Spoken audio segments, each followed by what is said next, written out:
Hello everybody, welcome back to another episode of Fly Me to the Philippines. Today we are going to talk about how Filipinas decline or doesn't like to go to the West.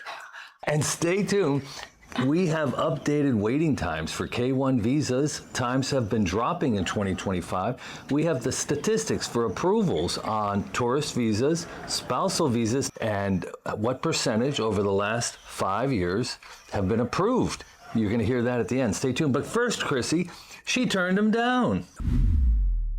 There's a lot of Filipinas that turned the Westerners down about the K1 visa or going to the West. When I met you, Rob, I remember that my thought about dating a foreigner is that Filipinas will be living in the West. The foreigner will be taking the Filipinas out from the Philippines and settle down in the West. But when I met you, that perspective changed. It flipped. That thought changed. And not in a bad way, but in a good way, you know? Normally, we talk about the risks of bringing a young, beautiful, vivacious Filipina to the West. And I've said before, if Chrissy was a nurse in a large Western hospital, I'd have to buy her a new pair of tennis shoes every week because these doctors in their midlife crises would be chasing her down the hallways. And maybe I wasn't in favor of that sort of dynamic. And at first I thought, well, after we lived together here in the Philippines for 7 or 8 years, maybe I would bring her to the West and she would get a job. But then a lot of guys, you know, it's their retirement. They want their best friend at their side. Like Chrissy, you and I, we do this YouTube passion project. Other than when I went to the golf course Thursday, I don't think we've been more than arm's distance apart for the last 2 weeks. You know, speaking of chasing the Filipinas in the U.S. or in the other countries in the West, I cannot really, I can't believe it's true. I cannot, there's no proof that it's true. Maybe we should try it. Well, Chrissy, we are going to try and take you to America. Big news. My son is getting married in March, and we're going to try and get a tourist visa, the dreaded tourist visa. And I've said before on the channel, the approval rate for a married man to bring his Filipino wife to the United States is roughly 26%. It's pretty darn low. Even though we're married. Even though we're married. Now, we have a few things going for us. You own, technically, the bongo truck, or Blue Beast, and you own that property that we're fixing up in the mountains. And, oh, by the way, on that property, we installed water yesterday, and they started digging the foundations, so stay tuned. And by the way, if you didn't see this video, YouTube screwed up, or maybe we screwed up, I hate to admit it, but no notifications went out to our subscribers that we published a video featuring 6 view properties of the other guys we play cards with, and their wives own these view properties. Some live in town, and others live 45 minutes to an hour away. If you missed that, check that out. Now, Chrissy, we're going to learn a lot more when we go through this tourist application process. Yeah. And we have a friend going through it right now, and he's using a visa agency. And at the end, in addition to those statistics, I'm going to show you the average high and low cost of using a visa agency for each of these different type of visas. Now, let's get to the story. Chrissy, when it comes to our consultation, you've become the breadwinner. Your open source social media reviews are killing it. People are really interested in those. Chrissy does a deep dive, 4 to 6 hour look at the social media of your potential Filipina girlfriend or potential wife. And she does a shallow dive as part of our Platinum program. So we've done over 300 consulting clients this last year. And we've heard stories. We've heard stories of a man who spent 3 or 4 years, paid for a K1 visa, and at the last minute wasn't sure if he wanted to bring the Filipina to America. Now that has all worked out. At the last minute, he did bring her, and I'm hearing that all is good. But we've heard stories where the Filipina, after he paid for the K1, and it was time for her interview, stage left. What do you think's behind that? You know, a lot of foreigners were thinking that Filipinas' mind is, they call it green card minded. You know, there's a lot of Filipina that will risk, or let's say they will use foreigners to marry or to have a relationship here in the Philippines so that the foreigner will bring them to the West and they will have their green card. And then slowly pull all the other relatives to America. And that is Canada. The key. That is the only one key for her to open the opportunity to the family and relatives and everything. So a transactional relationship. Yes, a transaction. Maybe not all. I know there's a lot of Filipino and foreigner relationships that was successful in the U.S. There's a lot I know. Some of them were vloggers, and I can We have clients who are living the life, having big success. I can see how successful their relationships. Both their relationship and also the economic relationship of the family, Yes. you know. But nowadays, there's a lot of changes. There's a lot of changes of the perspective, of the mentality of the Filipinas as well, especially those real Filipinas who really want to have a peaceful and good relationship with their foreigners. Yeah. Let's say like us. Like us. Well, we're living a different life, but let's focus on some of the problems that might make a Filipina pause. If you're from Canada or you're from a cold weather state like Illinois in the United States, and you want your Filipina to experience winter, and you have all those high heating bills, you know, Filipinas are warm-blooded, tropical people. I know you would like to visit the snow, but what would you think if you met a man and he said, "I live in North Dakota and it's like 7 months of winter"? It really depends on what type of person you'll met, like what type of person I met. Like if we met and I really like you, you know, at the first time, and then our conversation is really, really good, but then you're gonna tell me, "Oh, Chrissy, we're gonna live in Canada, which is very, very cold, known to be very cold. I like you, I love you. Maybe I will compromise a little bit of what I like."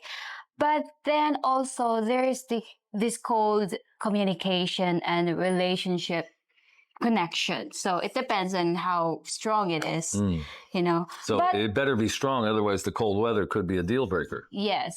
But also, and the other side as well of the story, there are also a lot of Filipinas that are really wanting to go to the West. There is still the majority. It is still the majority. But there are also a lot of expats like you, I mean foreigners like you, that wanting to settle down here in the Philippines for some other reasons.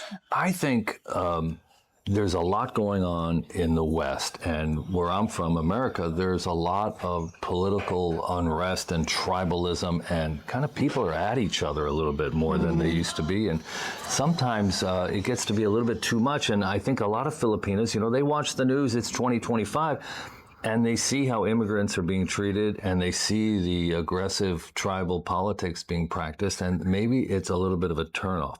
Let me ask you, when you had a list before we did, you went on you're a smart person, you had a deal breaker list, maybe a smoker, a man with a big beard, maybe a man without much income, maybe a man who'd had 5 wives, a deal breaker list. You had a need to have list and a nice to have list. Where did moving to America sit on your lists? Actually, I didn't think about it as one of the deal breaker or nice to have, because I thought before that it is really the nature of the Filipino and foreigner relationship. That everybody would go. Everybody would go to the West. So it didn't belong to nice to have or the deal breaker. Right. But then you introduced me the advantages of living here in the Philippines. Actually, that was the first time I heard about the word arbitrage. Arbitrage. It's to maximize your money by using it here in the Philippines. Yes, and when you explained that to me, I just felt how honest you were, how serious you were with your plan and living here in the Philippines. And also it gives me a lot of advantages, especially I have a little son in the Philippines, that I don't have to go somewhere and leave my son here, because bringing him will make the situation very, very complicated. Yeah. You have an ex-husband who's in the military, and you were annulled, but in order to bring your son to the United States to live, we would need his permission. You just can't take a man's son out of the country.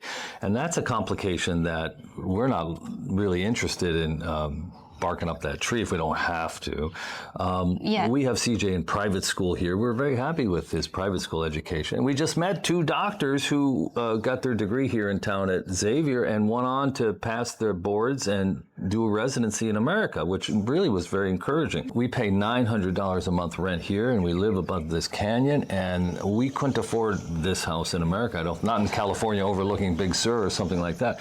So I was worried, Chrissy, when we first met. I was, oh my God, I met this really beautiful Filipina. I'm going to have to tell her I'm not bringing her to America. And I kind of tiptoed up to that, and I talked the features and the benefits of living here in the Philippines. I was really worried that you would be really expecting to come to America and go to work and send half your American salary home to your Filipino family. So that time I was already ready to go to Vietnam, as you know, like if the people will think that I don't want to leave my son, but yet I was planning to work in Vietnam. Well, the plane ticket and how accessible Vietnam is very easy compared to the West. So but your cousin only comes home once a year because people have their hand out, and she can't afford to come home more often. Yes, but then we talk about trying both worlds. Like after 5 to 7 years here, we may go back to the West and try the opportunity that we're gonna have in there. But then we launched our YouTube channel, and it became our passion, kept us busy, and also we're happy doing it. We love the results. We like those people who supported us, and we so felt many people like coming to town. Yes, we felt like this is something I cannot turn my back with. So, Chrissy, the reasons why a Filipina might not, in addition to weather, cold weather in Canada, the gross national product is growing here in the Philippines over 6%. Last year it was #1 in Southeast Asia. So the economy is growing. Now, also the economy is at terrific risk. The artificial intelligence revolution that's about to land and stomp on a lot of workers could really hurt the back office operations and the call centers that generate a lot of revenue. Yeah. But about 10% of Filipinos are working overseas. It's an enormous number, and remittances of foreign nationals' cash is third, only behind China, and India has more dollar value remittances returning to the home country. So Filipinos are willing to sacrifice typically, but now that the economy is growing and situation in the West with inflation is becoming a little bit more problematic, and a lot of retired men like myself are saying, gosh, I can live such a better life with my pension in the Philippines. And 25%, we did a survey, 25% answered, I want to kind of arbitrage my pension. 29% said they wanted to meet a beautiful Filipina. So at least 1/4 of the men are interested in coming to the Philippines to make their money go farther. Now, for a Filipina, I think one of the most interesting questions is, what are you going to do when you get to America? Are you going to work at a 7-Eleven? Are you going to be a greeter at Walmart? Are you going to change bedpans? Now, lots of Filipinos are in Saudi Arabia changing bedpans and sending home a lot of money to their relatives. So if you get a job in America and you have to work and you need good transportation, you might need a car and a car payment, you got taxes to pay. At the end of the day, yeah, you could send home $1,000 or $1,500 to your family. You wouldn't have much left to show, maybe, to contribute to the rent and the quality of life you might have. But what if you didn't work and there wasn't the money to send home? How would a Filipino feel if the man said, hey, it's my retirement years, I want my best friend at my side, I want to go golf, and I want to go have coffee, and I want to do a little bit of travel, and I'll give you $200 or $300 a month, and you can do with it what you want. And you go all the way to America, you don't have a green card, you don't really have any cash of your own. $300, he's giving you a stipend. It's not a lot of money to send home. You're not in a position to bring other relatives to America. Would that be sort of like not really a good deal? No, it's not really a good deal because it will just make the Filipina a little stagnant on that kind of situation. Unless if she's here in the Philippines, she knows it's her country. She's not limited to do or expand her passion because she's here in the Philippines. Like, for example, if the Filipina have never ever worked before, maybe it will work for her. But if she lived a life before working and, having money and salary, although it's in a small amount, she might look for it. she might look for that energy that she had when she was working. And then when she go to the USA, it's a big opportunity for her to just sit down and do nothing. What about the fear of divorce? If she goes on a K-1 and gets married in America, she's coming from a country which has no divorce. In America, in a lot of counties, it could be 50-55% divorce rate. I've seen statistics. I have one client, he's a PhD, and he did a bunch of research, and he sent me the results.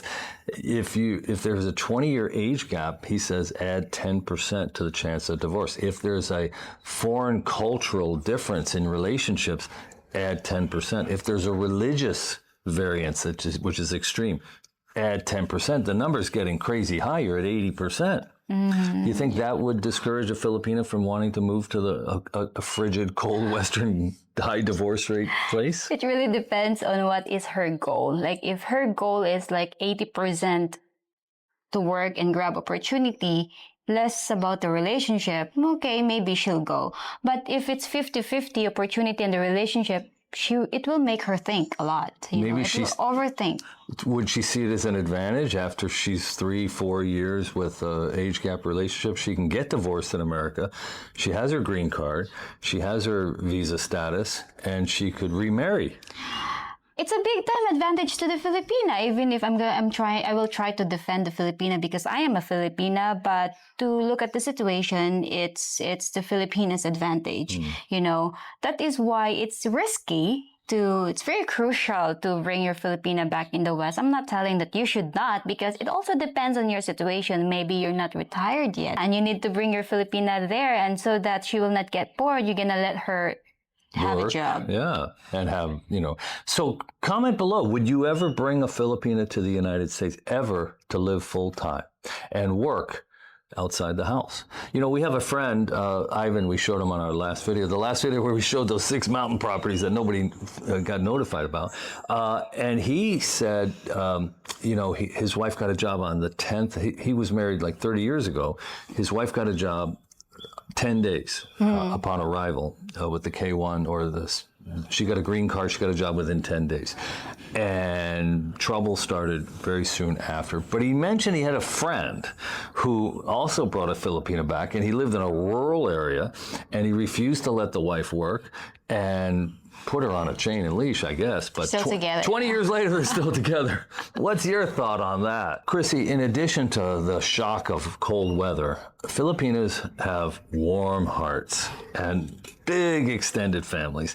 And a Filipina who has not yet melded her family life with a foreigner will spend days and days and hours with family members. I have a client who went back to the United States, and his Filipino doesn't want to be alone. It's like a shocking thing for them to be alone. So at what age does a Filipina child no longer sleep with their parents? When they already want to sleep alone, like around 8? No, 7? That's too early, actually. Too early. And people here in the Philippines find it cruel and unusual punishment to make a 7-year-old sleep alone, which is one of the reasons why we have help in the house. We have relatives. We have your father sleeping here and his wife. And CJ actually chose to have his own room as a big boy, but otherwise he would be in our bedroom, and that was a no-go. So the way they grow up, they sleep with their parents until they're 8, 9, sometimes 10 years old, and then they sleep in a common room with all the other brothers and sisters. They just don't sleep alone, and very rarely do they not have 6 or 7 in the family. And if a woman met a foreigner and they moved in together and he went back to America for 2 months, what do you think she would be feeling? Well, she'll feel lonely. But, actually nowadays, it became easier for you to connect to your family because of the social media and the telecommunication style nowadays. It's not unlike before that you have to write You'd really them, be lonely and before. you're not gonna see them for months and years, But now it made it easier. So it shouldn't be like a really big deal that the reason why the Filipina will not go there, because she really loved the family and the bonding. So she has social media. But in the Philippines, there's a birthday party twice a week.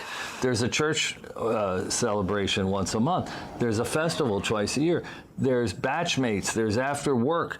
you are the most social people I've ever come across, and I've never seen anybody celebrate. People will spend all their money on a birthday party. They'll borrow money to buy a lechon and throw a birthday party. It's the craziest thing. And you have to go. You know, it's a big deal to celebrate someone's birthday here. So a Filipino who moves to the West, and maybe they're in North Dakota, and the husband says, no, I don't want you to work. And he goes off to work, maybe. He's out of the house. And he leaves there in that frigid cabin. Don't turn the heat up too high. What do you think that's going to go?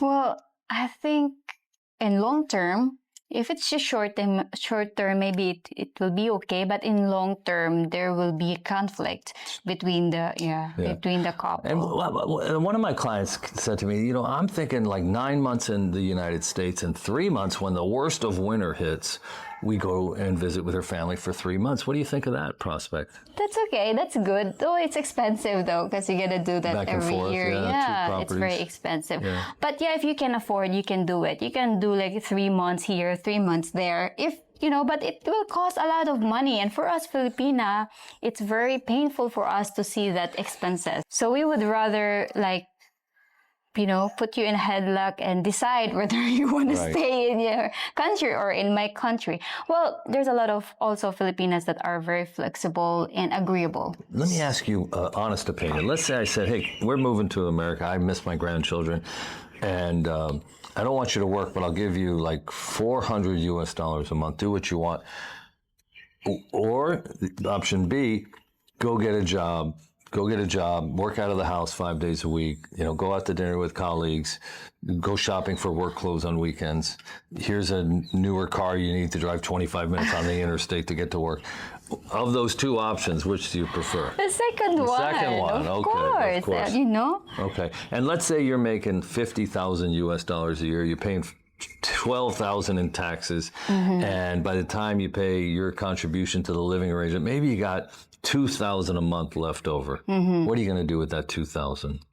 I'm gonna save it up for my retirement, maybe. You're not going to send $1,000 a month back to the Philippines? Build a house here? No, that's a lot. I think it's the best way to do is like save and then build. Because you're just gonna send it. There's nothing that's gonna be formed. Maybe they send a picture of the neighbor's house. There's nothing that's gonna be formed with that. Okay.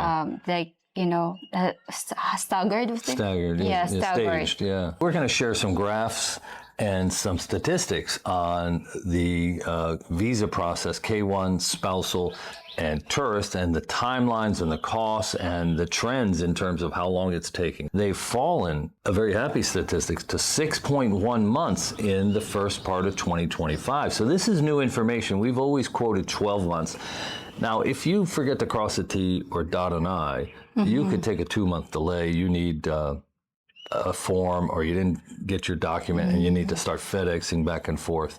And then there also is a physical, and there's the chance of shadow tuberculosis. 1% of Filipinos are going to get snagged for having a type of tuberculosis that's going to cause a 6-month delay. They'll have to live outside St. Luke's Hospital in Manila and take a pill every day. It's a small chance there. So global approval rates, all countries for K1 visas, ran around 70% 2013 to 2015. The last statistics we have, 2022, 2023, it rose to 86%. Now, we're always saying it's 100% for a K1, but actually it's been running around 86%. Maybe there's like chances that it could be declined for some really, really serious reason, you know. Well, maybe they don't fill out their paperwork properly. They just decline it also. Or maybe the person is, you know, scandalous. Yeah, maybe they worked in or have a crime record. Maybe could be. Spousal visas, we always tell people it's going to take 18 months. Well, hold on now. Only 17 out of 30 applications are approved from the Philippines. 56.7%, which is... Why do you think it's I don't know. Why they decline? It's already... I don't know. Economic reasons. Maybe you haven't provided the paperwork of the children's father. I'm really surprised at that statistic. If anybody knows different, write in. So the processing times can vary, and Nebraska is currently the slowest, and the National Processing Center is the quickest, and it can be done in under 18 months. So you have a lot of these visa processing centers in the U.S. will give estimates of how long the process is taking at that center. So if you live in Nebraska, you would normally go through Nebraska, but it's possible you could use the National Processing Center. We mentioned earlier, 26% of married couples get approved for a tourist visa. We have a friend who gave us a beautiful wedding gift, and I got a golf club out of the deal, a putter. They live in Taguig, and they're getting married next month, and they are processing, with the help of a visa agency, their tourist visa. And they're coaching her on her interview, and we are staying tuned, and we plan to scrape everything they've learned from that process for Chrissy's application that we'll be making here in the next month or two. And then a lot of people, and by the way, the approval rate is not zero for a tourist visa. If you're not married, a lot of you would like your Filipina to come to America. And if you're not married, you want to have her come to America, it's actually 10 to 15% in general for Filipinas. Now, I think those Filipinas who say they want to come see their boyfriends, it's zero. But, I had a client, and he met this is an amazing success story. He met a woman, 42 years old. She owned a car. She worked at a bank. She owned 2 condos in BGC. She was an accountant at the bank, and she had been to America for a business conference and had a 10-year. She'd been around the world. And she had a 10-year visa. So there are people who are coming for weddings, and they have close relatives. Their brother, their mother, their sister live here. They are getting approved for tourist visas. That's happening. But if you just want to get your girlfriend there, it's probably zero. Now, people are using visa agencies to help them. Now, I've always said to people, you can do this yourself. On the Philippine expats Facebook group with 100,000 members, many expats claim they've done it themselves. It wasn't brain surgery. They did their K1 themselves. They did their spousal themselves. They got the documents. They turned it in. They did it themselves. But the other 50% are saying, wow, I used this visa agency, it was awesome. Couldn't have done it without them. And here, Chrissy, we're going to show some graphs that go through the timelines and the low cost and high cost for different visa agency services. And Chrissy, this graph shows that not all spousal visas are approved. 56% in the last year have been approved. I have a friend in America, and he married a woman from England, and he used to tell me the story about how this man treated them and interrogated them, and he was trying to decide if it was a marriage of convenience, if people paid for it, hey, can your cousin marry me, and we'll stay married for a year unpaid, just a paper marriage. And so I think there's a lot of these that get turned down because the evidence of a love relationship and living together, like here, we've lived together for 2 years. But a lot of these people fly to the foreign country, get married, come home, and apply for the spousal visa. There's no real evidence that they're in love. It could be that it was paid for, or it's just a favor for a friend. Yeah. It's also because of the divorce. There's divorce there, so it's easy. When you come here in the Philippines, it's very difficult. Here on this graph, you can see that the vast majority of visas from the Philippines are tourist visas. And then second, by a big number, K1 visas. Many more people are applying for K1 visas than spousal visas. When you have green card, you are now capable to work after a month? Yeah. Oh, come on, let's go. Now, the advantages for a Filipina, in addition to making money, if she lives in the U.S. for 5 years, you would be eligible for survivor benefits when you turn 60. If you worked for 10 years with your green card and paid into Social Security, at retirement age 62, you would be eligible for your own U.S. Social Security, even if you came back after 10 years and lived. Come on, just 10 and years. We could play with the grandchildren, Yeah, we can play. I can watch your grandchildren. Okay. The Philippines economy is growing.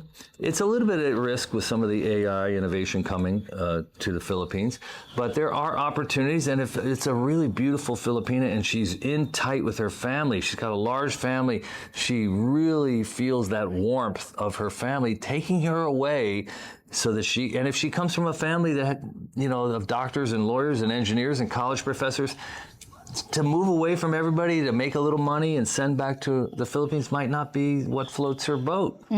So we've heard directly from people that their Filipina turned them down.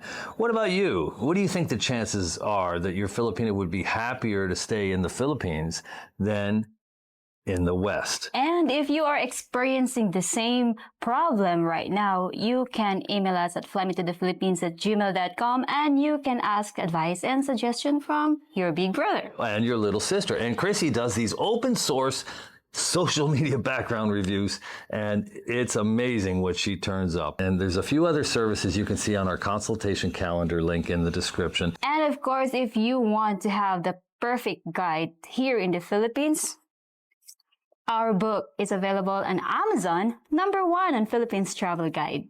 Unbelievable. I don't want to live in the Philippines. Oh, baby, it's so much. It's so reasonable here. Look, we got a $900 house. I want to take all those opportunities and advantages for Filipinos to live in the West. But baby, I'm building you a kubo in the mountains. Till next time, only here from Fly Me to the Philippines.